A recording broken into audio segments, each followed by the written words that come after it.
샬롬. 오늘은 2020년 8월 14일 오늘 금요일입니다. 우리가 한 주간을 마무리하는 또 금요일이기도 한데 오늘 함께 예배하는데 우리가 마음을 다하고 또 우리 믿음으로 예배하기를 소원합니다. 우리 목요일 것을 하지 못한 관계로 오늘 13, 14 이틀 분량의 말씀을 함께 읽고 좀 짧은 시간이지만 함께 말씀의 은혜를 나누기를 소원합니다. 먼저 찬송가 9장을 드리겠습니다. 하늘에 가득 찬 영광의 하나님.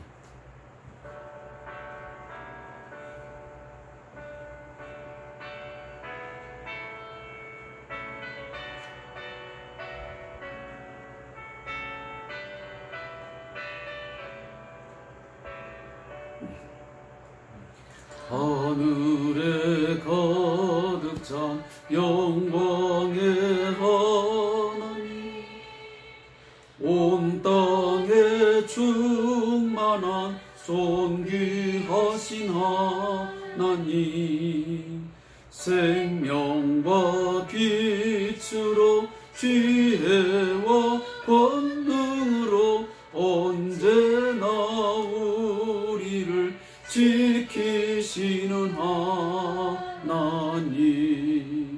성부와 성자와 성령 삼위의 하나님, 우리 예배를 받아주시옵소서. 사랑이 넘치는 자비하신 하나님, 은혜가 풍성한 구원의 하나님, 참회의 심령에 평안을 주시옵고 죄악과 허물을 용서하여 주소서. 성과 영광과 생명 구원의 하나님, 우리 예배를 받아주시옵소서.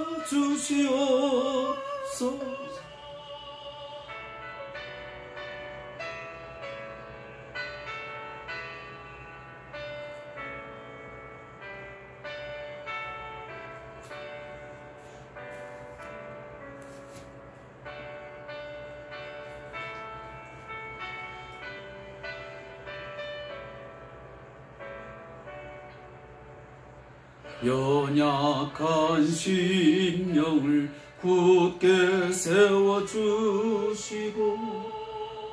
우둔한 마음을 지혜롭게 하시고 주의 뜻 받들어 참되게 살아가며 주 말씀 따라서 용감하게 하소서. 권능과 지혜와 사랑 은혜의 하나님, 우리 예배를 받아주시옵소서. 주 앞에 나올 때 우리 마음 기쁘고 그 말씀 힘대요 새 희망이 솟는다. 고난도 슬픔도 이기게 하시옵고 영원에 있대요 살아가게 하소서. 사랑 사랑과 기쁨 생명의 하나님 우리 예배를 받아주시옵소서.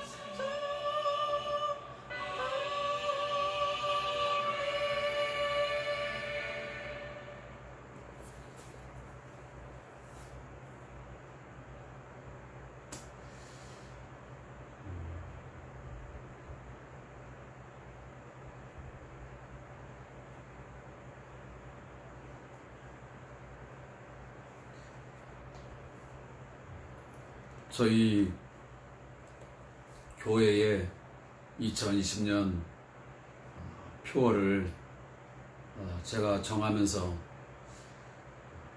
저는 이런 생각을 참 많이 했었습니다. 내가 먼저 하나님 앞에 예배자로 서야 된다.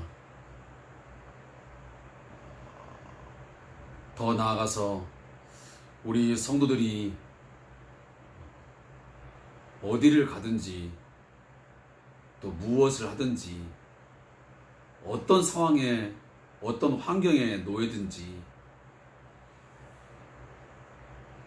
하나님을 늘 예배하는 그런 마음, 예배하는 삶의 태도를 가지고 살아갈 수 있어야 된다 라고 하는 그런 소원, 마음의 어떤 소망이 강하게 있었습니다.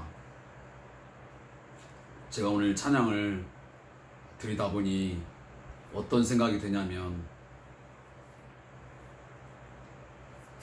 하나님의 영광이, 하나님의 임재하심이 온 땅에 충만한데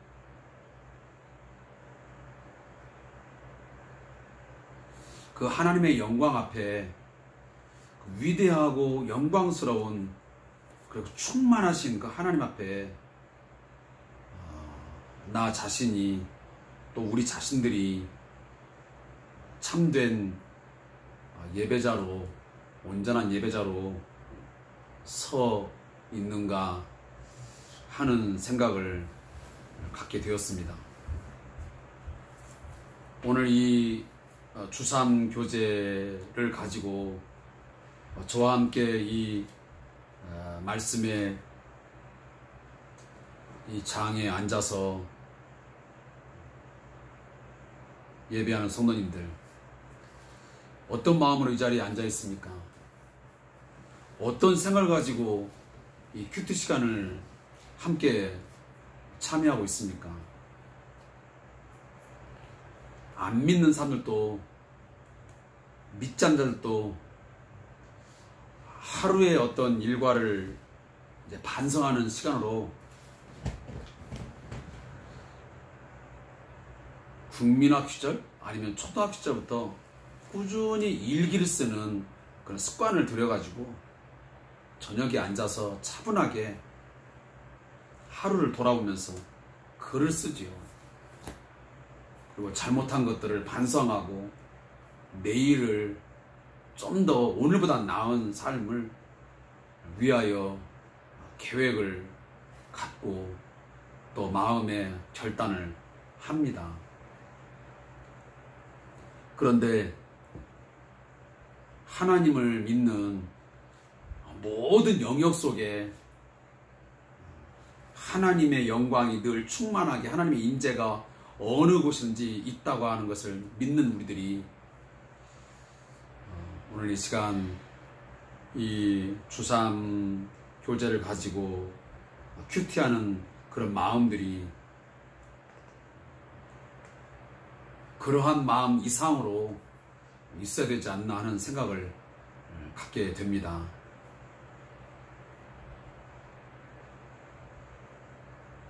그래서 오늘 이 시간에도 하나님,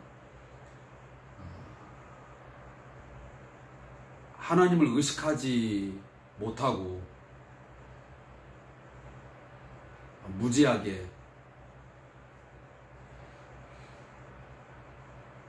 내 마음과 내 생각대로 하루를 살았던 그런 삶들을 십자가 밑에 내려놓고 모든 죄를 회개하며 고백하는 시간이 되게 하시고, 하나님 오늘도 이 밤에 주시는, 오늘 우리에게 주시는 이 말씀 붙들고 또 내일을 새로운 각오로, 새로운 결단으로 믿음의 어떤 발걸음을 한 걸음 한 걸음 스텝 바이 스텝 해 나갈 수 있는 그런 믿음을, 성령의 인도하심을 내게 허락하여 주셔서 하는 그런 마음이 있었으면 하는 그런 생각이 오늘 갑자기 좀 많이 드는 것 같습니다. 먼저 오늘도 이 마지막 우리가 후렴구했지만 우리 예배를 받아 주시옵소서. 이건 단순히 우리가 그냥 성경 읽고 끝내는 시간이 아니고요, 오늘도 여전히 우리는 하나님을 예배하는 자리로 삼아서 예배하기 위하여 잠시 30분 40분 같이 앉았습니다. 예배자답게 또 이 예배가 하나님 앞에 흠양되기를 간절히 갈망하는 마음 가지고 오늘 말씀을 읽으시고 또 이 찬송의 가사를 마음에 새기시고 또 말씀을 함께 받는 그런 귀한 시간 되기를 간절히 소망합니다. 제가 처음에 말씀드린 것처럼 13일, 14일 이틀 분량의 성경 구절을 함께 합독하겠습니다. 먼저 13일 목요일 것 에스겔 42장 13절부터 20절의 말씀을 함께 읽도록 하겠습니다. 에스겔 42장 13절부터 20절까지의 말씀입니다. 구약성경 1220페이지에 있습니다. 말씀을 함께 천천히 합독하겠습니다. 그가 내게 이르되 좌우 골방 뜰 앞 곧 북쪽과 남쪽에 있는 방들은 거룩한 방이라. 여호와를 가까이 하는 제사장들이 지성물을 거기에서 먹을 것이며 지성물 곧 소제와 속죄제와 속건제 제물을 거기 둘 것이니 이는 거룩한 곳이라. 제사장의 의복은 거룩함으로 제사장이 성소에 들어갔다가 나올 때에 바로 바깥들로 가지 못하고 수종들은 그 의복을 그 방에 두고 다른 옷을 입고 백성의 뜰로 나아갈 것이니라 하더라.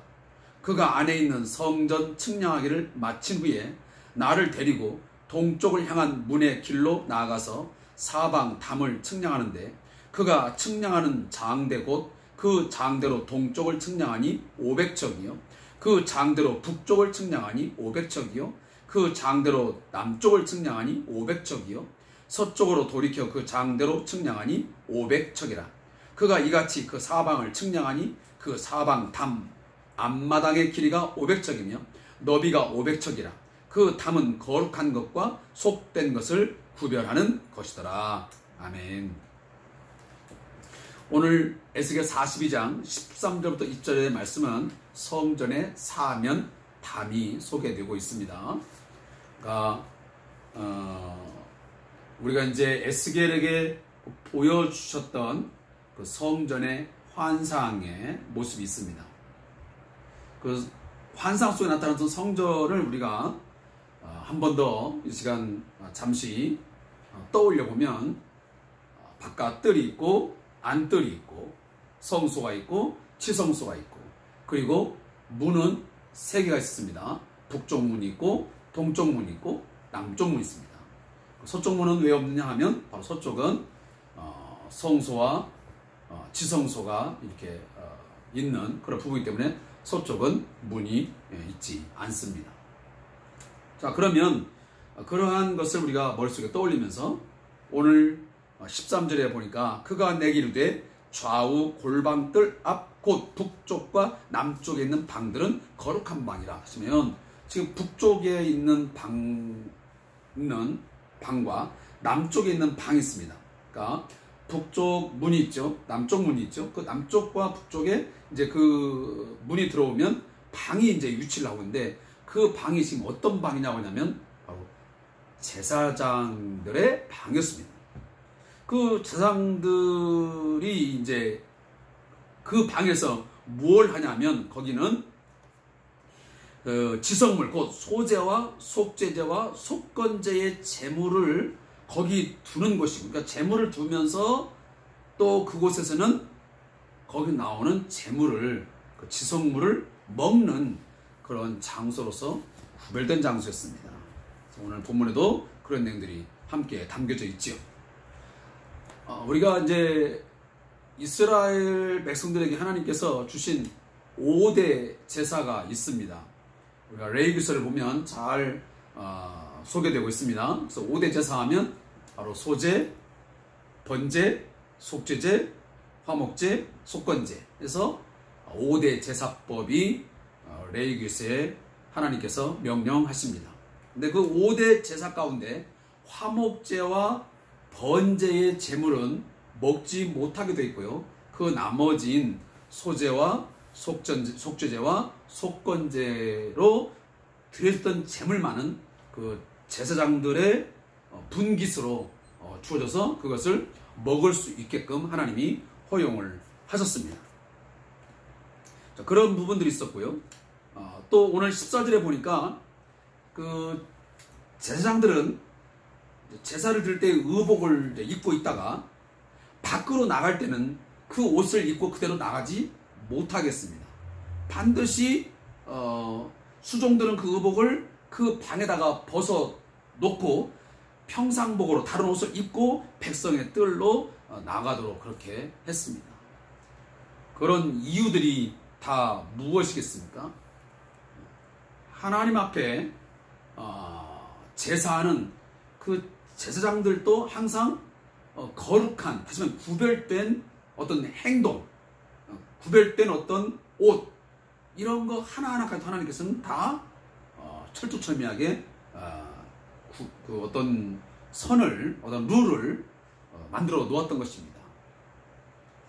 이러한 것들이 오늘 우리에게도 좀 더 확대해서 또 재해석한다 한다면, 우리들은 오늘날 우리는 세상 속에서 구별된 자로서 어떤 제사장적 그런 삶을 살아가야 되는 그런 사람들로 우리는 따로 구별된 존재입니다.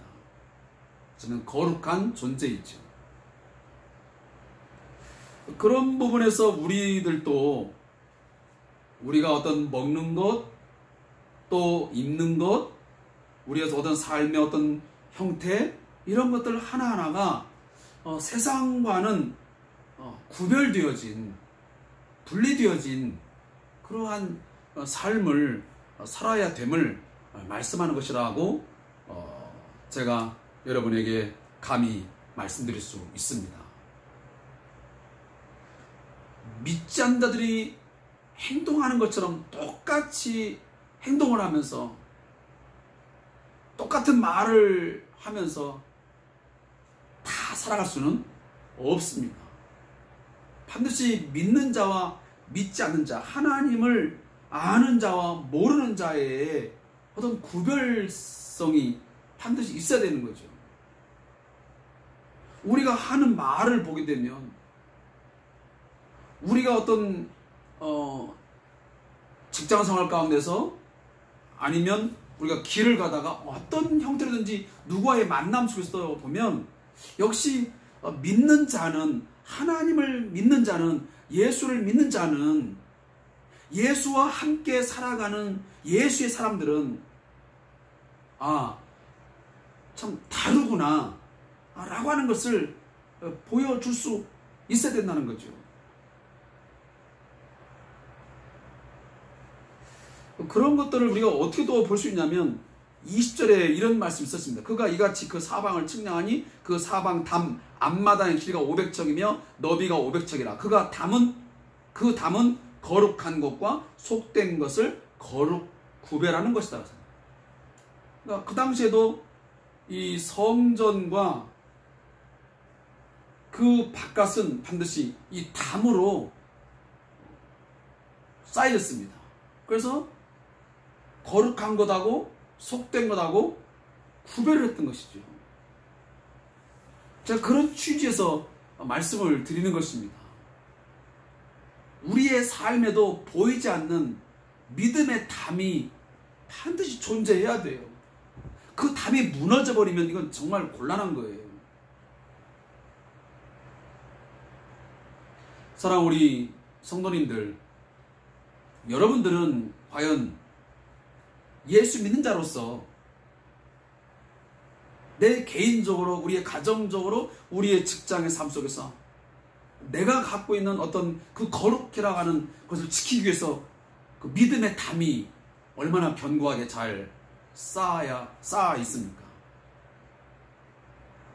이 신앙의 담이라고 하는 것은 어떤 흙벽돌로 쌓을 수 있는 것도 아니고 콘크리트 벽으로 쌓을 수 있는 것이 아니에요. 우리의 눈으로는 볼 수 없어요. 그렇지만 어떠한 흙벽돌보다, 어떤 콘크리트 벽보다 가장 견고해야 될 담이 바로 우리의 신앙의 담이에요. 믿음의 담이에요. 그래서 이 담을 통해서 믿는 자와 믿지 않는 자, 내가 믿는 자로서의 그렇다고 구별된 삶이 있어야 되죠. 그것을 오늘 다시 한번 확인하고, 그 믿음의 담이 무너져 있다면 다시 쌓아 올리시길 바랍니다.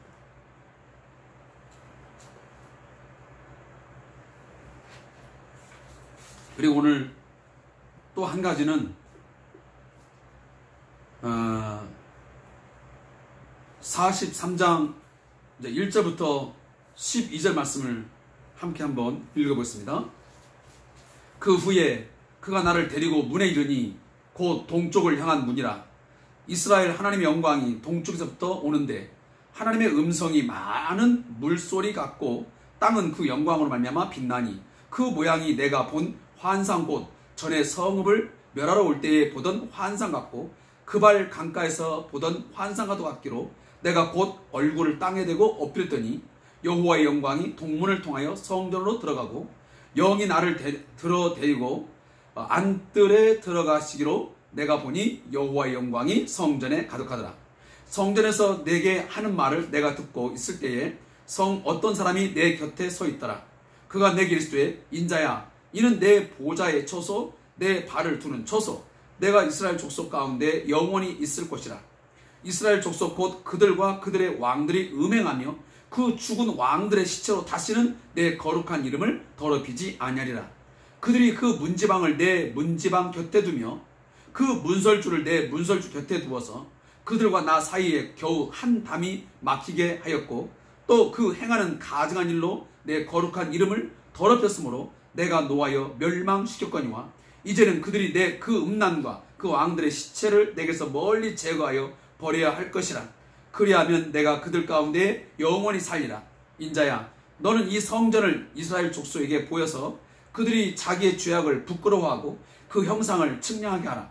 만일 그들이 자기들이 행한 모든 일을 부끄러워하거든 너는 이 성전의 제도와 구조와 그 출입하는 것과 그 모든 형상을 보이며 또 그 모든 규례와 그 모든 법도와 그 모든 율례를 알게 하며 그 목전에 그것을 써서 그들로 그 모든 법도와 그 모든 규례를 지켜 행하게 하라.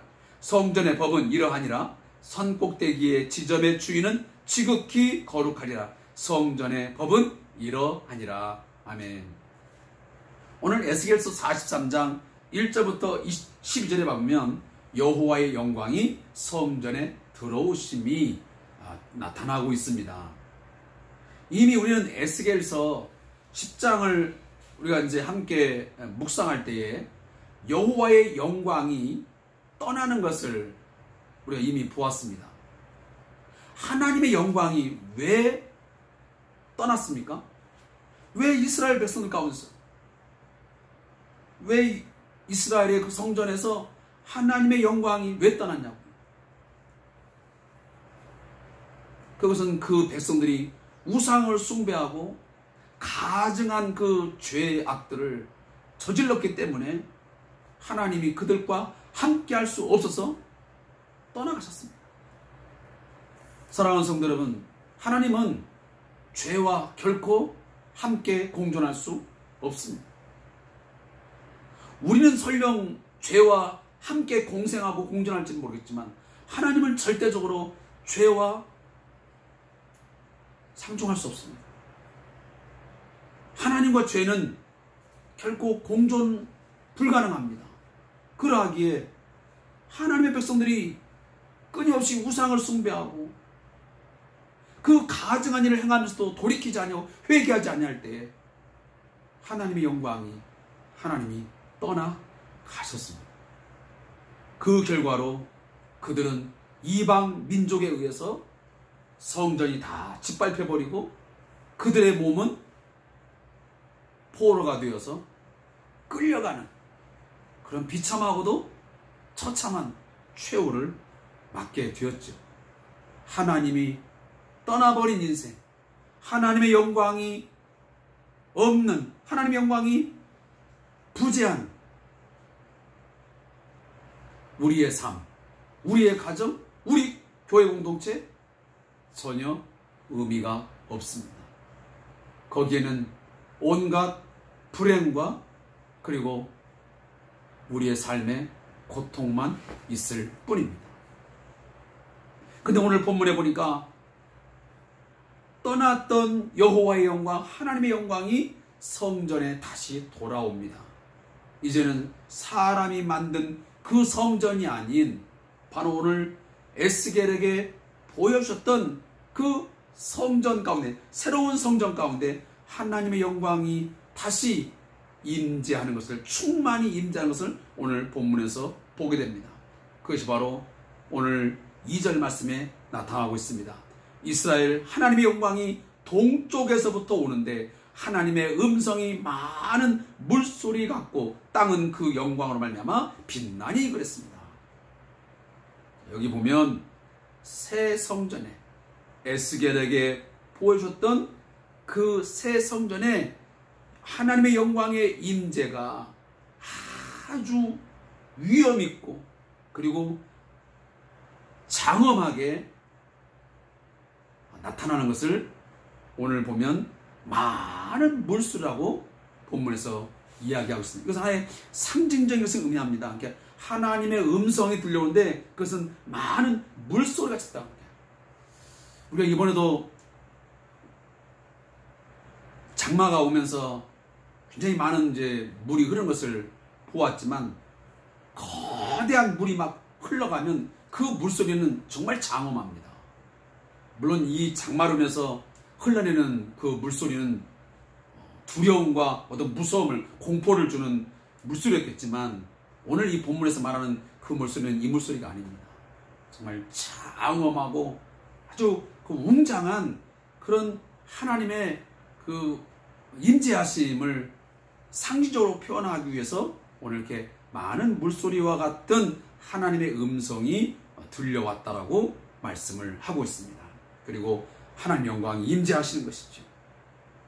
그 하나님의 임재를 보자마자 오늘 이 에스겔이 취한 행동이 뭐였습니까? 내가 곧 얼굴을 땅에 대고 엎드렸다 그랬습니다. 하나님의 영광을 보게 되면요, 모든 사람은 그를 경외하게 되고 그 앞에 꿇어 엎드릴 수밖에 없습니다. 사실 거룩하신 하나님을, 영광의 하나님을 이 죄인된 인간이 똑바로 볼 수 있겠습니까? 볼 수 없지요.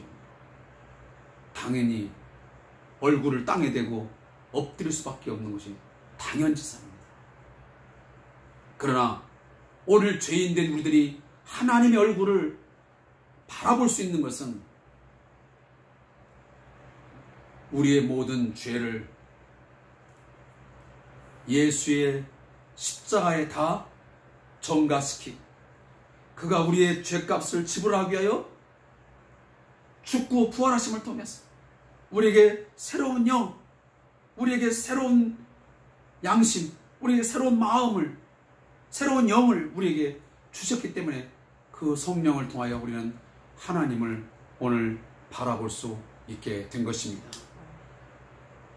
그렇지만 한 가지 우리가 늘 염두에 둘 것은, 물론 우리가 하나님의 영광을 오늘 바라볼 수 있게 됐지만 그러나 우리의 마음은 늘 하나님 앞에 설 때마다 겸손하게 엎드림이 늘 필요로 합니다. 우리가 무엇을 하든지 내가 오늘도 하나님 앞에서 교만하게 살지 말고 오늘도 하나님 앞에 섰다고 생각한다면 하나님의 영광이 오늘도 내 삶 속에 충만히 임재해 계시다고 믿는다면 오늘도 그 앞에서 엎드려서 겸손히 섬기는 마음으로 직장 생활을 하고 모든 사람을 대하고 우리의 삶을 살아갈 수 있어야 됩니다. 그것이 바로 코람데오, 하나님 앞에서 살아가는 삶인 것입니다. 종교개혁을 하면서 가장 크게 외쳤던 것이 무엇입니까? 하나님 앞에서 살자는 것이었습니다. 그리고 오늘 본문에 이제 7절 말씀이면 그가 내게 이르시되 인자야 이는 내 보좌의 처소 내 발을 두는 처소 내가 이스라엘 족속 가운데 영원히 있을 것이라. 이스라엘 족속 곧 그들과 그들의 왕들이 음행하며 그 죽은 왕들의 시체로 다시는 내 거룩한 이름을 더럽히지 아니하리라. 하나님의 영광이 새 성전에 가득하게 이제 임재하시면서 하나님이 이렇게 말씀하십니다. 이제는 내가 이 새로운 성전에 내가 임재하는데 내 이 거룩한 이름을 내가 다시는 더럽히지 아니할 것이다.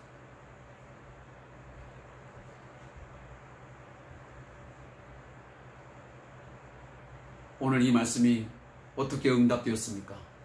어떻게 말씀이 이루어졌습니까? 성취되었습니까? 예수님을 통해서 이루어졌습니다. 예수님은 성자 하나님, 예수님은 성부 하나님의 영광을 그대로 우리에게 보여주시는 존재이십니다. 아버지의 영광을 아들의 영광, 아들의 영광은 곧 아버지의 영광. 그래서 이 예수님이 성전되어서 그 안에서 완전하게 하나님 영광을 보게 하셨고, 그래서 예수님을 본 자는 하나님을 본 자요, 예수님을 통해서 우리는 하나님 영광을 충만하게 볼 수 있게 된 것입니다. 그것뿐이겠습니까? 예수의 영이 우리 안에 있어지면, 하나님의 영이 우리 안에 있어지면 바로 우리가 또한 하나님의 임재로 가득한 성전이 되는 것입니다. 사랑하는 성도 여러분, 오늘도 하나님께서는 예수를 통하여 그의 보좌를 삼고 영원히 있을 곳으로 정하신 것처럼 오늘 저와 여러분 안에 영원한 처소로 우리 안에 오늘 임재해 계심을 믿으시기를 바랍니다. 하나님의 임재가 없는 우리 자신, 하나님의 영광의 그 임재가 없는 우리의 가정,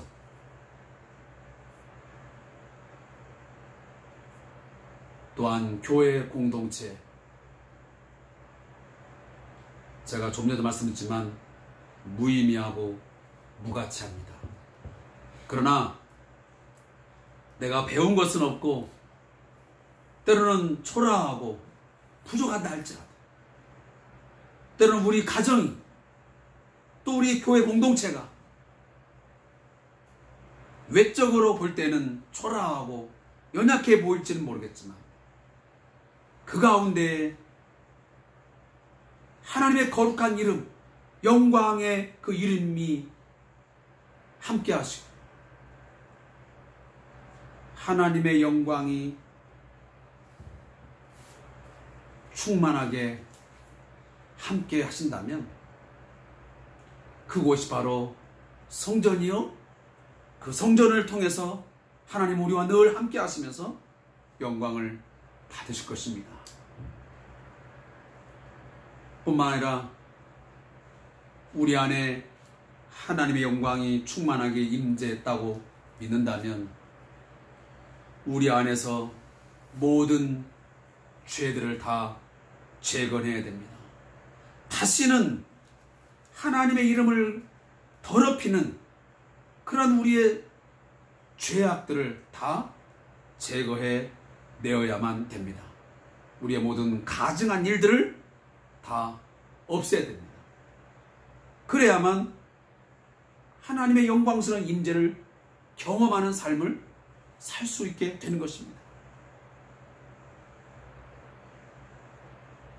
우리 안에 죄들을 갖고 살면서 그 죄를 회개하지 아니하고 그 죄를 멀리하지 아니하고 그것을 가지고 있는 한은 그 영광스러운 하나님의 그 임재하심을 경험할 수가 없습니다. 따라서 하나님의 영광의 어떤 임재하심을 경험하지 못하니까 삶에서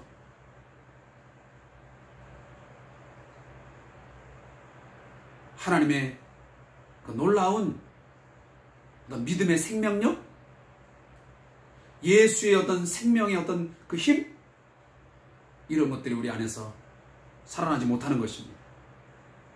성령의 충만한 역사가 나타나지 못하는 것입니다. 아무쪼록 오늘 이 말씀을 함께 묵상한 우리 성도님들,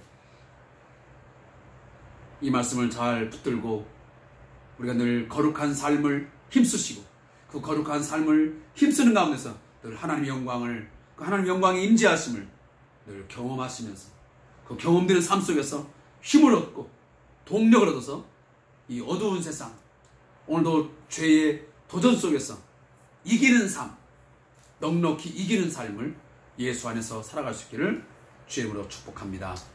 저자의 묵상을 제가 어제 거 오늘 것을 연속 읽고 말씀을 맺겠습니다.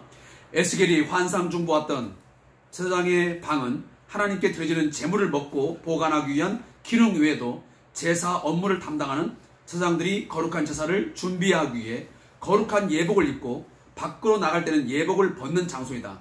영적 제사장으로서 오늘날 사역자들과 성도들은 예배를 준비하는 가운데 오직 그리스도로 옷 입고 거룩한 삶을 살아가야 한다. 하나님이 주시는 기업을 받지 못한 제사장들은 제물들을 먹을 수 있는 특권을 가지고 있었다. 제사장들은 주로 속죄 제물을 먹었는데 제사하는 동안 죄와 오염을 속죄 제물이 흡수한다고 보았기 때문에 이를 먹는 것은 책임이 필요했다. 하나님의 복음의 제사장으로서 부름을 받은 오늘날 성도들은 하나님 나라 사역을 하면서 은혜로 주신 영적인 특권을 누리는 동시에 책임과 희생을 정신을 가져야 한다. 에스겔이 본 성전을 둘러싼 담벽은 하나님의 거룩한 성전과 죄로 오염된 세상을 구분하는 경계 역할을 하였다. 이처럼 성령이 거하시는 성전으로서 오늘날 한국교회는 거룩한 예배와 삶의 경건을 통해 더러운 세상과 철저히 구별된 영적 담을 잘 건축해야 한다. 에스겔은 이스라엘의 우상 숭배와 타락으로 말미암아 성전의 동문으로 떠나셨던 하나님의 영광이 다시 성전으로 동문으로 돌아오시는 환상을 본다. 이 환상은 에스겔 시대 바벨론 포로라는 징계를 경험한 이스라엘 백성들에게 너무나 감격스러운 은혜와 소망의 메시지였을 것이다. 거룩하신 하나님의 영광의 임재가 다시 성전 가운데 가득하게 되었다는 의미는 새 성전이 완공되어 봉헌됨으로써 이스라엘 가운데 하나님의 공의로운 왕적 통치, 온전한 안식과 회복, 영원한 언약적 교제와 인도하심이 이루어질 것을 암시하는 것이다. 참된 성전으로 오신 예수 그리스도로 말미암아 에스겔이 보았던 새 성전의 환상은 이미 성취되었다. 따라서 오늘날 성령의 임재가 거하시는 거룩한 교회 공동체는 하나님 나라의 통치와 화목과 교제를 누리는 예배를 드려야 한다. 나아가 하나님의 영광의 임재를 경험한 예배자들은 과거 영적인 우상 숭배와 죄악들을 회개하고 끊어버려야 한다. 아멘. 사랑하는 성도 여러분, 오늘 자세하게 하지 못한 부분은 제가 2장의 이 큐티의 내용을 A4 용지로 드릴 것입니다. 이 내용을 다시 한번 읽으시면서 참고하시면 되겠습니다. 오늘도 함께 해주셔서 감사합니다. 자, 기도는 여러분 각자 하시고 맞춰주시면 고맙겠습니다. 고맙습니다.